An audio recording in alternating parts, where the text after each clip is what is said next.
আমরা এখন জানব ভিটামিন কে নিয়ে। ভিটামিন কে এর উৎস কী, ভিটামিন কে এর কাজ কী এবং ভিটামিন কে এর অভাবে কী কী রোগ হয়ে থাকে। প্রথমত জেনে নেই ভিটামিন কে এর উৎস কী কী। ভিটামিন কে এর উৎস গরুর দুধ, সবুজ শাকসবজি থেকে আমরা ভিটামিন কে পেয়ে থাকি। এখন জানব ভিটামিন কে এর কাজ কী। ভিটামিন কে মানবদেহে কী কী কাজ করে থাকে।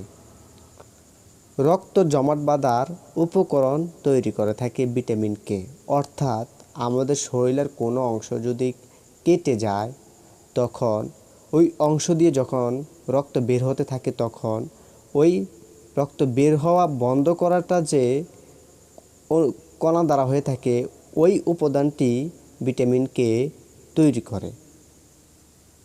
এখন জানব ভিটামিন কে এর অভাবে কী রোগ হয়, অর্থাৎ ভিটামিন কে যদি আপনার শরীরে অভাব হয় তাহলে আপনার শরীরে কোনো কাটা গেলে তখন রক্তক্ষরণ হতে থাকবে, রক্তক্ষরণ বন্ধ হবে না। এটি হলো ভিটামিন কে এর রোগ, অর্থাৎ রক্তক্ষরণ হয়। আমাদের ভিডিওটি এই পর্যন্তই। পরবর্তী ভিডিও দেখার জন্য আমন্ত্রণ রইল। সে পর্যন্ত ভালো থাকবেন। ধন্যবাদ।